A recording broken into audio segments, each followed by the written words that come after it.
अक्सर हम समझते हैं कि कर्म केवल इनाम या सजा है, लेकिन श्री कृष्ण कहते हैं कि कर्म उससे कहीं गहरा है। भगवान कृष्ण समझाते हैं कि वे हमें सजा नहीं देते, बल्कि कर्म केवल एक परिणाम बनकर हमारे पास लौटता है। कर्म एक ऊर्जा है, आप जिस भाव से काम करेंगे वैसा ही फल आपके जीवन में वापस आएगा। अगर आप क्रोध से काम करेंगे तो क्रोध मिलेगा, और अगर प्रेम से करेंगे तो जीवन प्रेम लौटाएगा। कर्म का फल बाहर से नहीं, बल्कि आपके भीतर से जन्म लेता है। कृष्ण ने कर्म के 3 प्रकार बताए हैं। एक संचित कर्म जो कई जन्मों से जमा है। 2 प्रारब्ध कर्म जिसका फल आप इस जन्म में भोग रहे हैं। 3 क्रियामान कर्म जो आप अभी कर रहे हैं।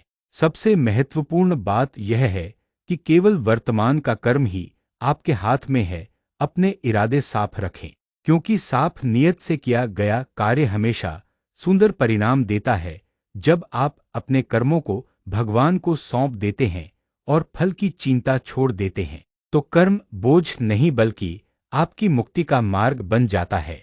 याद रखें, कर्म आपको तोड़ने नहीं बल्कि जगाने आया है। यह एक दर्पण है जो आपको खुद से मिलाता है।